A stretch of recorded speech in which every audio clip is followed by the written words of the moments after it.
నమస్తే, welcome to ASP9 morning news with Srinivas. ఈరోజు వివిధ దినపత్రికల్లో వచ్చినటువంటి వార్తలను పరిశీలిద్దాం. ముందుగా ఈనాడు పేపర్లో వచ్చినటువంటి వార్తలను చూద్దాం. వచ్చి రాగానే వసూళ్లు, ప్రొహిబిషన్ దశలోనే అక్రమాలు, వివాదాస్పదం అవుతున్న పలువురు యువ IPSల తీరు, ఒకరికి ఛార్జ్ మేమో, మిగిలిన వారికి అప్రాధాన్య పోస్టులోకి బదిలీ అంటూ ప్రధాన వార్త. పోలీస్ డిపార్ట్మెంట్లో జరుగుతున్నటువంటి అవినీతికి సంబంధించినటువంటి వార్త.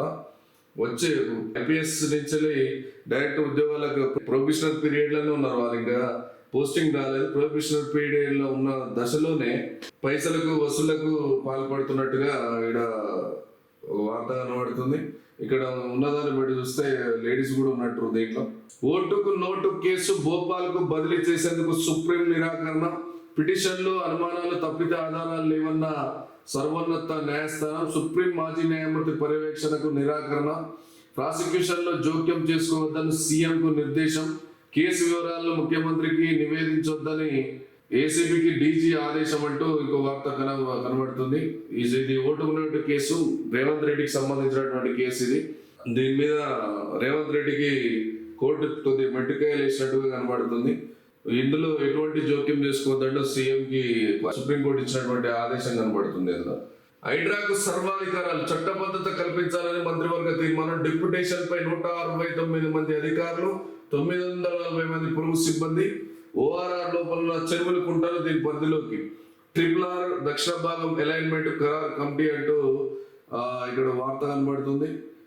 నిన్న జరిగినటువంటి కేబినెట్ సమావేశాలు తీసుకున్న నిర్ణయం ప్రకారం ఇవన్నీ చేయడం జరిగింది. ఖరీఫ్లో పండే సన్నధాన్యం కొనుగోలుకు ₹500 బోనస్.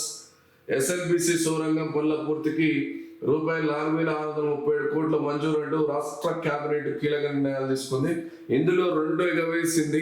వాళ్ళు ఇచ్చిన హామీలో ఉంటే ఏదైనా పంట కావచ్చు, దీడ సన్న బియ్యం అని మెన్షన్ చేసింది. అప్పుడు సన్న బియ్యం అని మెన్షన్ చేయలే. ఖచ్చితంగా పండిన పంటకు ₹500 బోనస్ ఇస్తా అనే మాట మాట్లాడింది. అయితే దీనికి ఇప్పుడు 500 బోనస్ కేవలం సన్నధాన్యానికి అంటూ ఇంకో షరత్ పెట్టింది. ఇక్కడ కండిషన్స్ అప్లై అన్నది.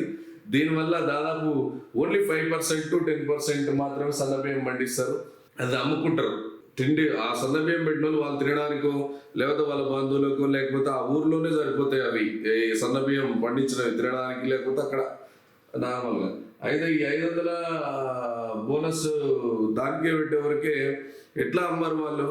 మనం ఇవ్వాల్సిన అవసరం లేదని ఒక హామీని ఎగవేసే ప్రయత్నం చేస్తున్నటువంటి ప్రభుత్వం. ఎందుకంటే ఇప్పటికే కౌలు రైతులకు ఇచ్చినటువంటి హామీ, కౌలు రైతులకు కూడా రైతు బంధు ఇస్తానని చెప్పేసి ముఖ్యమంత్రిగా సాక్షాత్తు అప్పుడు, అంటే ఇప్పుడు ముఖ్యమంత్రి గారు, అప్పుడు PCC అధ్యక్షుడైనటువంటి రేవంత్ రెడ్డి గారు ఇచ్చినటువంటి హామీ సాక్షాత్తు మా ప్రభుత్వం అధికారానికి వస్తే కౌలు రైతుకు వేరు, భూమి సంబంధించినటువంటి రైతుకు వేరుగా కౌలు రైతులు ఇస్తాను. ఇప్పుడేమో వాళ్ళు ఇద్దరు మాట్లాడుకోవాలి, మీరిద్దరు కొట్టుకోండి, మేము తమాషాలు చూస్తాను రేంజ్లో అది కూడా ఎగవేసినటువంటి పరిస్థితిని చూస్తున్నాం. ఘోర అపచారం. పరమ పవిత్రమైన శ్రీవారి లడ్డు ప్రసాదంలో కల్తీ నెయ్యి. నివేదనలకు కిలో నెయ్యి ₹1,667కు కొంటున్నామంటున్న సుబ్బారెడ్డి. లడ్డు ప్రసాదానికి మాత్రం కిలో నెయ్యి ఖరీదు కేవలం ₹320 మాత్రమే. తూతూ మంత్రంగా తిరుమల ల్యాబ్లో నాణ్యత పరీక్షలు. లడ్డు ధరలు రెట్టింపు చేసిన నాణ్యత మాత్రం నాసిరకమే. వైకాపా ప్రభుత్వంలో సాగిన అరాచకాలపై విస్తుపోతున్న భక్తులంటూ పదికు ఉందనే సుస్పష్టం. వెజిటేబుల్ ఆయిల్స్ కల్పననేది నిజమే. NDDB కాప్ నివేదికపై నిపుణుల విశ్లేషణ అంటూ ఒక వార్త. అయితే ఈ పరమ పవిత్రమైన ఈ లడ్డు విషయంలో చాలా ఘోరమైన పరిస్థితి. ఎందుకంటే వైసీపీ ప్రభుత్వం ఎప్పుడైనా హిందూ దేవాలయాల మీద పెద్దగా పట్టించుకోలేదు. వాటి ఆచార వ్యవహారాల మీద, హిందూ టెంపుల్స్ మీద కానీ, హిందూ మతానికి సంబంధించినటువంటి ధార్మికమైన ఏ విషయాల మీద అవగాహన పెంచుకోలేదు, దాని మీద ఫోకస్ పెట్టలేదు. కాబట్టి ఇట్లాంటి చెత్తనా కొడుకులు చేసినటువంటి ₹320 మాత్రమే కొని, అసలు ₹320 నెయ్యి వస్తుందండి? ఇట్లా ఇది నాణ్యమైన నెయ్యి. అసలు పరమ పవిత్రమైన తిరుపతి లడ్డు అండి. వెంకటేశ్వర స్వామిని ఎట్లయితే చూస్తారో సాక్షాత్తు అదే రూపంగా ఈ తిరుపతి లడ్డును చూస్తారు. అంతే పవిత్రంగా. అంటే వెంకటేశ్వర స్వామిని ఏదైతే ఎంత భక్తిభావంతో చూస్తామో అదే భక్తిభావంతో తిరుపతి లడ్డును కూడా చూడడం జరుగుతుంది. ఆ లడ్డూని తింటే సాక్షాత్ తిరుపతి పోయేసినట్ట ఫీలింగ్ జనాలు. అట్లాంటి లడ్డులో కూడా దొంగలు ఇట్లాంటి పని చేసిరు. అవకాశాల పేరిట 4 ఏళ్ల పాటు అఘాయిత్యం, మతం మారి పెళ్లి చేసుకోవాలని జానీ మాస్టర్ దంపతుల దాడి. రిమాండ్ రిపోర్ట్ లో పేర్కొన్న పోలీసులు అంటే మతం మారి పెళ్లి చేసుకుని జానీ మాస్టర్ దంపతుల దాడి, ఇద్దరు కలిసి పెళ్ళమ్మ కూడా కలిసి ఇద్దరు కలిసి దాడి చేసినటువంటి సందర్భం చూస్తున్నాం. అయితే ఈ ఆరోపణ పోలీసులు పేర్కొన్నారంటే దాదాపుగా ఆయన ఒప్పుకున్నట్టే అనుకోవచ్చు. అయితే ఇది మాత్రం చాలా దారుణమైన అంశం. మతం మారి పెళ్లి చేసుకోవాలన్న జానీ మాస్టర్ ఆ థాట్ అనేది ఏదైతే ఉందో అది చాలా తప్పుగా పరిగణిస్తున్నారు జనాలు. టీచర్ల సర్దుబాటుకు పచ్చ జెండా, పిల్లల సంఖ్యకు అనుగుణంగా ఉపాధ్యాయుల తాత్కాలిక బదిలీ, ఖాళీల ప్రకారం పంచాయతీ మొదలుకొని జిల్లా వరకు పంపించే అవకాశం, స్థానిక పరిస్థితుల్ని బట్టి కలెక్టర్లకు పూర్తి అధికారాలు, తొలిసారిగా విద్యాశాఖ నుంచి ఆదేశాలంటూ వార్త. ఇది చాలా రోజుల నుంచి స్ట్రగుల్ చేస్తే మీడియా ఏదైతే ప్రెస్ మొత్తం దీని మీద ఫోకస్ పెడితే ఇప్పుడు ఒక చిన్న మంచి ఒక ఒపీనియన్ వచ్చింది. ఇక విద్యాశాఖ మంత్రి లేకపోయేసరికి ఇది ఇంత లేట్ జరిగింది. పిల్లల సంఖ్యకు అనుగుణంగా ఉపాధ్యాయుల తాత్కాలిక బదిలీ, అంటే శాశ్వతం కాదు, తాత్కాలికంగా కొన్ని రోజుల మటుకు ఇదైపోయే అంశం. ఏదైతే ఒక్క విద్యార్థి ఉన్న చోటనే 4 టీచర్లు ఉన్నారు, 40 మంది నుంచి 50 మంది విద్యార్థులు ఉన్న చోట ఒకటే టీచర్ ఉన్నాడు. ఇట్లాంటి పరిస్థితుల్ని సెటరైట్ చేస్తూ ఇప్పుడు బదిలీలని జరపాలని చెప్పేసి ఒకటి ఆర్డర్ ఇక్కడ పాస్ అయింది. వైద్య విద్య ప్రవేశాలకు స్థానికత అంశంలో హైకోర్టు తీర్పుపై సుప్రీంకోర్టు స్టే.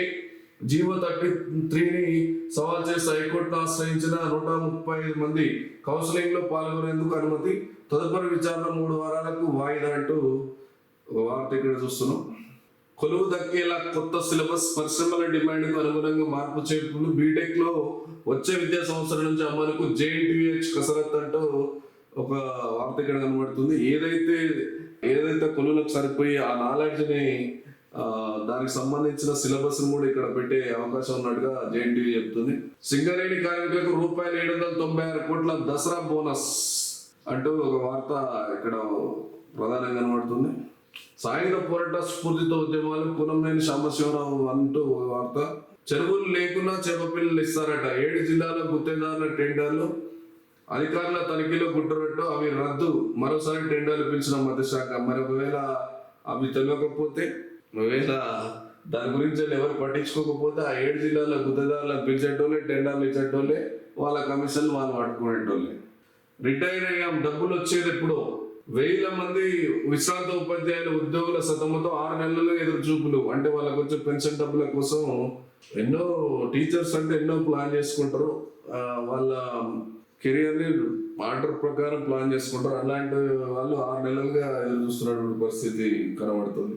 కాలుష్యం కట్టడి మొక్కుబడి, పెరుగుతున్న అవసరాలకు అనుగుణంగా మారని PCB, ఉన్న పోస్టుల 230, వాటిలోనూ సగం గాలి. పనితీరుపై జాతీయ హరిత న్యాయస్థానం అసంతృప్తి, పోస్టుల భర్తీ గడువు నిర్దేశం అంటూ ఒక వార్త ఇక్కడ కనబడుతుంది. 3 ఏళ్లలో SLBC పూర్తి చేస్తాను అంటూ ఒక వార్త ఇక్కడ ప్రధానంగా నడుస్తుంది. అమృత్ పై విచారణ జరిపించాలి. పురపాలక శాఖ పరిధిలో జరిగిన ప్రధానంగా అమృత్ పథకం అమలుకు పనులకు సంబంధించిన టెండర్లపై విచారణ జరిపించాలని భార్య KTR అన్నటువంటి వార్త కూడా ఇక్కడ కనబడుతుంది. కాంగ్రెస్ దుష్ప్రచారానికి మల్లన్న సాగర్ జలాలు చెంపపెట్టు. ఏదైతే నేను ఒకటే ఈ పేపర్ వాళ్ళని రిక్వెస్ట్, ఈ అధికార పక్షంకి సంబంధించిన వార్తలు ఎట్లయితే ఉంటాయో ప్రతిపక్షానికి సంబంధించినటువంటి వార్తలు కూడా 1వ పేజీలో 2వ పేజీలో ప్రచురిస్తే మనం ఆ స్కిల్స్ మెయింటైన్ చేస్తున్నట్టు లెక్క. ఎక్కడో 5వ పేజీల్లో 6వ పేజీల్లో వీళ్ళ వార్తలు వేసి ఆ 3-4 పేజీలు మీరు గవర్నమెంట్ పేపర్ లెక్క దాన్ని నింపేస్తే ఏమిటికి ప్రయోజనం? ప్రతిపక్షం స్టాండర్డ్ ఉంటేనే మనం జర్నలిజానికి ఒక అర్థం పరమార్థం ఉంటుంది. కాంగ్రెస్ దుష్ప్రచారానికి మల్లన్న సాగర్ జలాలు చెంపపెట్టు, మాజీ మంత్రి హరీష్ రావు అంటూ వార్తలు ఇక్కడ కనబడుతుంది. CCI కొనుగోళ్లపైననే రైతుల ఆశలు. 2023-24 ప్రైవేట్ వ్యాపారులు CCI కేంద్రంలో పత్తి కొనుగోలు ఇలా క్వింటాల్స్ లో అంటే చెప్పేసి ప్రైవేటు వాళ్ళకున్నటువంటి వ్యవస్థ ఇక్కడ చూస్తున్నాం. ఈ ఏడాది మద్దతు ధర 7,520, తొలితగతిన కేంద్రాలు ప్రారంభిస్తేనే మేలంటూ వార్త. ఎందుకంటే పత్తి ఆల్రెడీ వచ్చేసింది. నమస్తే తెలంగాణలోని వార్తలు చూద్దాం. RRR అలైన్మెంట్ మార్పు, అసలు గుట్టు తేల్చాలి ప్రశాంత్ రెడ్డి, CBI దర్యాప్తు జరపాలంటూ ఒక వార్త ఇక్కడ. హైడ్రాకు సూపర్ పవర్స్, చట్టబద్ధత సర్వాధికారి కల్పన, 3 యూనివర్సిటీల పేర్లు మార్పు, వానాకాలం నుంచే సన్నాలకు 500 బోనస్, జనవరి నుంచి రేషన్ సన్న బియ్యం, ఎస్ఎల్బిసి టన్నెల్ పనుల అంచనా పెంపు, రాష్ట్ర కేబినెట్ నిర్ణయమంటూ ఇక వార్త పడుతుంది. రేవంత్ కు రిపోర్ట్ చేయదు, ఓటుకు నెట్టు దర్యాప్తుపై సుప్రీం ఆదేశం, నోరు జాగ్రత్త అంటూ సీఎం కు చురుకు అంటూ వార్త. హెరిటేజ్ జాతర విజయ్ కు పాత్ర. తెలంగాణలో చంద్రబాబు సంస్థ హెరిటేజ్ భారీ పెట్టుబడి ₹200 కోట్లతో భారీ డైరీ ఏర్పాటుకు సన్నాహాలు. ఇదే జరిగితే ప్రభుత్వ డైరీ విజయ కథ ముగిసినట్లేనా? ఇప్పటికే కాంగ్రెస్ పాలనలో నష్టాల్లోకి విజయ డైరీ. 3 నెలలుగా పాడి రైతులకు బిల్లుల చెల్లింపులు లేవు. ఇతర డైరీలకు రైతులు మల్లాలనే బిల్లుల జాప్యమా? ఉద్దేశపూర్వకంగానే పాడి గేదెలు బలిపెడుతున్న ప్రభుత్వం అంటూ కేసీఆర్ హయాంలో ఏర్పాటైన మెగా డైరీ పైన నిర్లక్ష్యం అంటూ వార్త ఇక్కడ కనబడుతుంది. త్వరలో మద్యం ధరల పెంపు, పెరిగిన ధరల్లో ప్రధాన వాటా కంపెనీలకే. సర్కార్ ఖజానాను కొల్లగొట్టేందుకు భారీ కుట్ర. తెలుగు రాష్ట్రాల్లో ఒకే తీరు ధరల కసరత్తు. చక్రం తిప్పుతున్న పొరుగు రాష్ట్రపు ఆనంగుడు. అస్మదీయులతో మధ్య సరఫరా కాంట్రాక్టులు. అక్టోబర్ చివరిలో ధరలపై వెలువడుతున్న నిర్ణయం అంటూ ఇంకో వార్త ఇక్కడ ప్రధానంగా కనబడుతుంది. బీసీ డిక్లరేషన్ అమలు దాకా పోరాటం. బీసీ పోరాట ఫలితంగానే మహేష్ కుమార్ కు పిసిసి అధ్యక్ష పదవి. శాసన మండలిలో బీఆర్ఎస్ పక్ష నేత మధుసూదనాచార్య అంటూ ఇంకో వార్త కనబడుతుంది. Chellapalli jail Jani master 14 remand అంటే ఇంకోటి వార్త. కాళేశ్వరం కొట్టుకపోతే ఈ నీళ్ళు ఎక్కడివి? ఈ అబద్ధ ప్రచారాలను బంద్ చేయాలంటూ హరీష్ రావు ధ్వజం ఎత్తినట్టుగా అక్కడ వార్త. వెడ్మ బొజ్జు వ్యాఖ్యలు అనాగరికం, బీజేపీ చర్యలను తీసుకో. నిన్న ఆయన ఏదైతే ఉందో తన తెచ్చిన వారికి తండ్రి ఇచ్చినటువంటి ఆస్తి ఇస్తా అని చెప్పేసి చేసిన వ్యాఖ్యలు నేపథ్యం దాసో శ్రవణ్ గారు ఆంధ్రజ్యోతి ఏబిఎన్ ఆంధ్రజ్యోతి వార్తలు చూద్దాం. మోదీ ప్రభుత్వం సెబీ లాగా కళ్ళు మూసుకోం, అక్రమార్గం తప్పించుకోరన్న స్విట్జర్లాండ్ అటార్నీ ఆఫీస్. స్విస్ ఖాతాల వివరాలు అదానీల చుట్టూ బిగుస్తున్న వచ్చంటూ వాళ్ళు మననైకిరిచేదాకా వెళ్ళిపోయారు. అయ్యో ఇంత అపచారమా? పువ్వు కలిసిన నెయ్యితో ప్రసాదాల. తిరుమల లడ్డు విషయంలో జగన్ నిర్వాహకంపై సర్వత్రా బగ్గు. కేంద్ర సర్కార్ సీరియస్. రంగంలోకి దిగిన నడ్డా చంద్రబాబు ఫోను. కేంద్ర స్థాయిలో విచారిస్తామని వెల్లడి. జాతీయ భద్రతా చట్టం ప్రయోగించాలి. షా ఏపీ డీజీపీ సిజేఐకి న్యాయవాది లేఖలు. సిబిఐ విచారణకు కేంద్రాన్ని కోరాం షర్మిల. ఆ ఆరోపణలపై న్యాయ విచారణ జరపండి. హైకోర్టు నాటి టిటిడి చైర్మన్ వైవి పిల్ అంటూ ఒక వార్త ఇక్కడ కనబడుతుంది. అంత హైడ్రామాగా నడుస్తుంది. కాకపోతే కొవ్వు కలిసిందనేది వాస్తవంగా ఎన్డీడీబీ ల్యాబ్ ఇచ్చినటువంటి నివేదిక చెప్తుంది. దీని నేపథ్యంలో ఎక్కడ పోతుందో చూడాలి. తిరుమల సంప్రోక్షణ. ఆలయ శుద్ధికి ఏపీ సీఎం చంద్రబాబు ఆదేశం. మంత్రులు సిఎస్ తో అత్యవసర భేటీ. టిటిడి ఈవోతో 2 సార్లు టెలికాన్ఫరెన్స్. భక్తుల విశ్వాసాన్ని కాపాడుతామని హామీ. కోట్లాది మంది భక్తులను బాధిస్తోంది రాహుల్ గాంధీ. బాధ్యులను విచారణకు ఎదుర్కోక తప్పదు కేంద్ర మంత్రి రామ్మోహన్ నాయుడు అంటూ ఒక వార్త. హైడ్రాకు హై పవర్స్ విశేష అధికారాలు కల్పిస్తూ కేబినెట్ నిర్ణయం. నేడు రేపు ఆర్డినెన్స్ అంటూ ఒక వార్త. ఓటుకు నోటు కేసు బదిలీకి సుప్రీం తిరస్మృతి. ఊహాజనిత అంశాలలో పిటిషన్ వేశారనే వ్యాఖ్య. కేసు దర్యాప్తులో జోక్యం ఉండొద్దని రేవంత్ కు ఆదేశం. ప్రాసిక్యూషన్ కు సహకరించాలని ఏసీబీకి నిర్దేశం. రేవంత్ క్షమాపణలు అంగీకరించిన ధర్మాసనం. రాజ్యాంగ హోదాలో జాగ్రత్త ఉండాలని హితబోధ. ఇప్పుడైనా జర ఇది మా గవర్నమెంట్ పేపర్ బాగా రాసింది ఇవన్నీ. నవనగరం 14,000 ఎకరాల్లో ఫ్యూచర్ సిటీ అంటూ ఒక వార్త. విలాసాలకు పెద్దపీట, తెలియదు గుర్తులేదు మర్చిపోయా. కాళేశ్వరం కమిషన్ ప్రశ్నలకు అధికారుల జవాబులు ఇవి. వారిపై తీవ్ర స్థాయిలో ఆగ్రహం వ్యక్తం చేసిన కమిషన్. నేడు నాణ్యత నియంత్రణ విభాగం ఇంజనీర్ల విచారణ అంటూ వార్త ఇక్కడ ప్రధానంగా కనబడుతుంది. సింగరేణి కార్మికులు దసరా బోనాంజా. లాభాల్లో 33% బోనస్ ప్రకటించిన ప్రభుత్వం. నిరుడి కంటే 1% ఎక్కువ. సగటున ఒక్కొక్కరికి 1,90,000. తొలిసారి కాంట్రాక్ట్ కార్మికులకు 5,000 అంటూ వార్త ఇక్కడ ప్రధానంగా కనబడుతుంది.